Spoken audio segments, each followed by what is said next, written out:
and I'm pronouncing my name for the first time as Bobby Scover. I'm kind of a little speechless slightly about the topic I'm going to bring to y'all today. The whole YouTube changing its policy.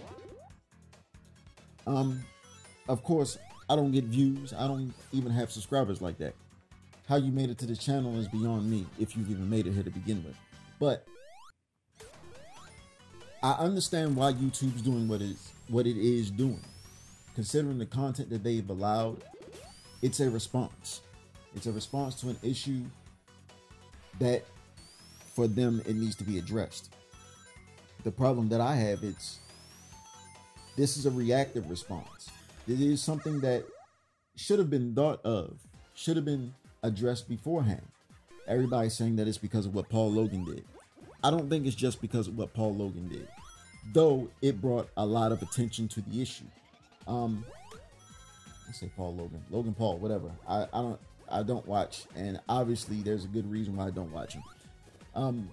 But we can go down a list of YouTubers, popular YouTubers, who have done things they had no business doing and posting these videos. There's been people complaining about it, people talking about it, and YouTubers chose to ignore them because they were bringing in views, allowing advertisers to, request to pay money to have their products advertised to the audience. Now, the problem with the new policy they put in place, for those that know, they've changed the policy that you must have, I think, 4,000 hours viewed across a year and a certain amount of subscribers in order to have any monetization. Again, like I said, I don't expect to have monetization, but it does bring in a big issue.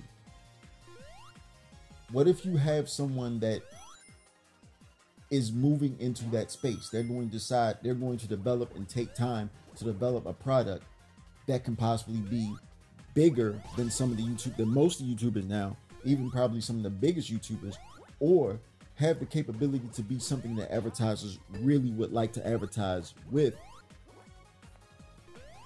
In other words, it's giving them the issue that I have is that you're taking this opportunity away from them, and it shouldn't be taken away from. You're making it harder. The way YouTube is looking at it, business standpoint, is, well, we have enough people that we can get advertisers out there too. Let's just work with those. Anybody else, let's not worry about. Some people say that's not really what YouTube. Yes, that actually is what they're saying. It was made to a point, and it's been said, and it's been proven now, especially YouTube. Google is not what everybody thinks Google is. Google is not a tech company. Not anymore. Google is not an ISP. Google is an advertising company. YouTube used to be, a video sharing platform, a company that was doing for video sharing platform, until advertisers started throwing money at them. Now YouTube is coming an advertising platform. They don't really care about a lot of the people that actually post anything, so long as they get the advertising money. Now, companies are there to make money. Let's not beat around the bush. It's very obvious. They are there to make money. The only time you have a company that's not there to make money is when it's a company that is doing for nonprofit, for another reason that is specifically not for money, to help others. YouTube is not for that. It initially started that way. And even some nonprofit companies, some companies that used to be nonprofit, that's how they start. They started wanting to help other people. But at some point, when it becomes necessary to move beyond that, you move beyond that. But YouTube is shooting itself in the foot. Being very honest, 100% honest, YouTube is shooting itself in the foot. Because when you do this type of move, and you can ask Hollywood, you can ask television, especially television, you can ask music companies. When you give this much power to certain individuals, a class of individuals, then what happens is, where you think you're securing your future, they then have you by the testicles. They really do. A lot of these YouTubers is getting these 5 million, 10 million, these are their subscribers. They get hundreds of thousands of views a day. When they say, okay, I want this to happen now. One individual YouTuber, no, we're not giving that to you because, you know, we have others. But when they start coming together and say, yes, we together have 100 million subscribers. You do this or we walk away. YouTube then has to, like, they're going to have to try to call bluff. Twitch is an alternate channel. A lot of them can say, no problem. No views for YouTube for the next month. We're going over to Twitch and take the Twitch checks. All of a sudden, YouTube's going to be scrambling to kiss their butt and get their profit out the way. Or get, well, yeah, exactly what it is. Get the profit. Because they need the profit. They don't really care about, you know, anything else so long as they get the advertisers. If these YouTubers say, nope, we don't want these advertisers. We don't want you to put any advertisement on videos. If you do, we walk away. Now you have these advertisers that can't get their ads viewed by the large majority because these advertisers, you know, the YouTubers don't want their advertisements on their channel. And they'll go elsewhere to Twitter. Twitter will sure enough take the money. Twitter will definitely take the money. And then what you'll turn around and have, which you will definitely have, YouTube will become essentially, I said Twitter. Did I just say Twitter? What is wrong with me? It's because it's cold. Twitch will definitely take the money. And then you'll have YouTube trying to become Twitch, when Twitch was essentially trying to become YouTube. But you back yourself up into such a corner because you think you're getting ahead of the game when now you're getting behind the ball. And now you're going to be the first one to get hit when things go down. It's not a smart business move. Of course, you're saying, oh, who do you know about business? Well, we can look historically. Smart business decisions are not about being reactive. It's about being proactive. Let's take a look at, you know, we can look at Disney if you want to talk about that. And I know a lot of people dislike Disney.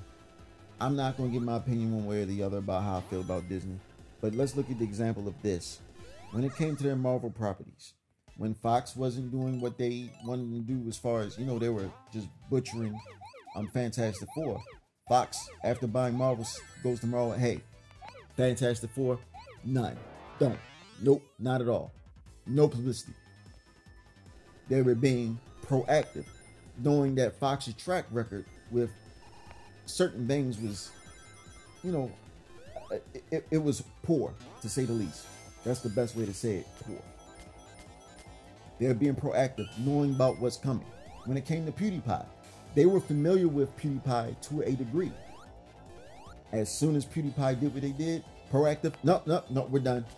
Nope, not at all. We're dismissing you. No, you will not. It was proactive because situation going, and they made sure to get that out there very quick, fast, and hurry. That's one of the ways Disney has been able to stay afloat. They are proactive in a lot of the things they do. Google is proactive too, to a degree. Now, of course, well, how come they haven't been proactive? YouTube is a branch. It's a branch. It might be a popular branch, but it's a property that they purchased and added in.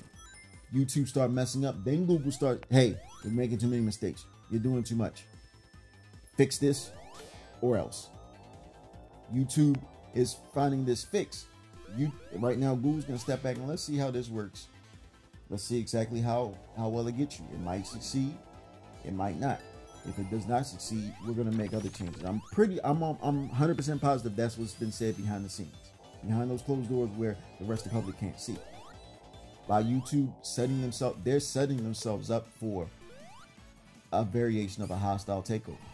You've pushed more shares to the stronger parties. The stronger parties now will recognize we have more shares.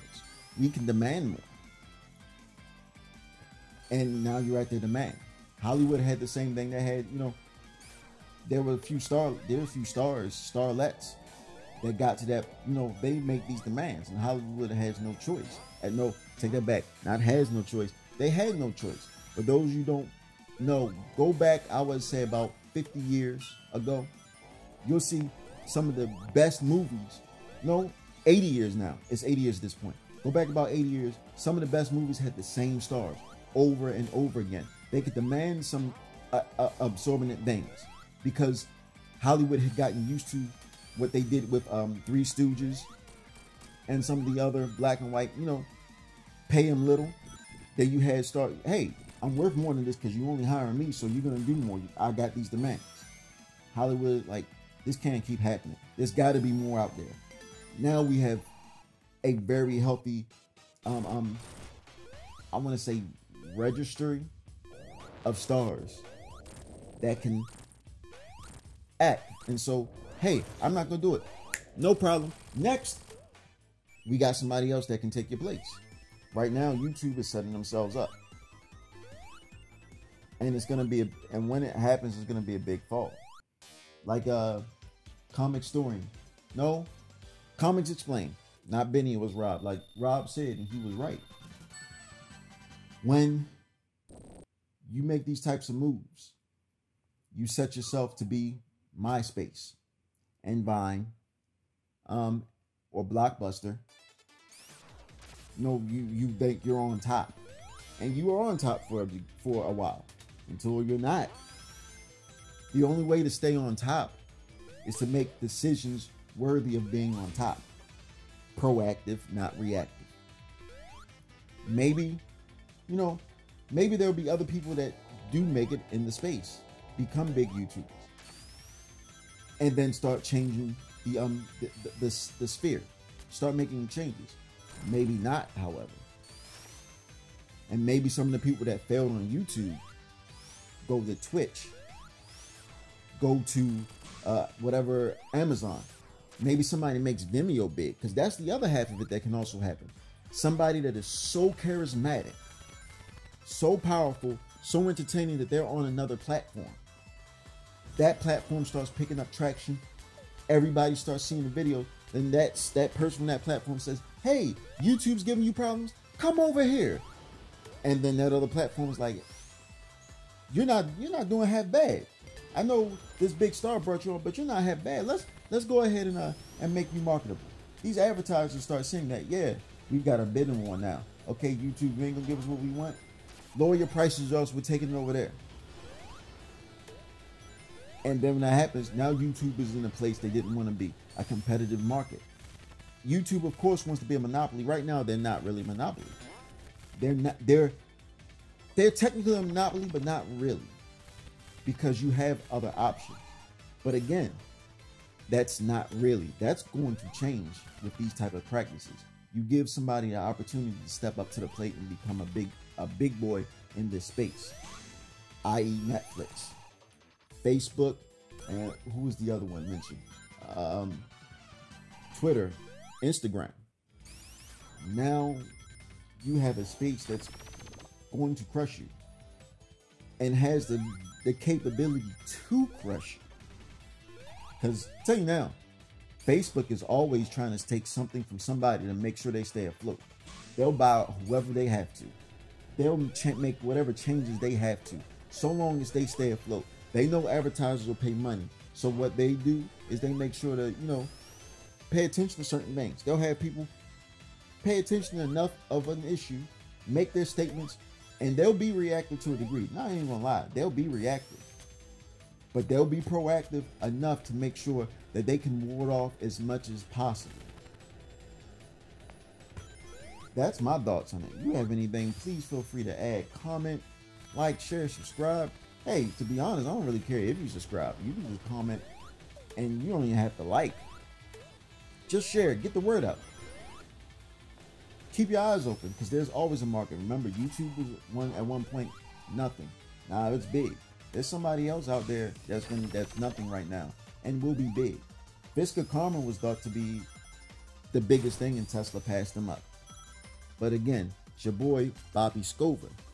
As always, YouTube, keep gaming.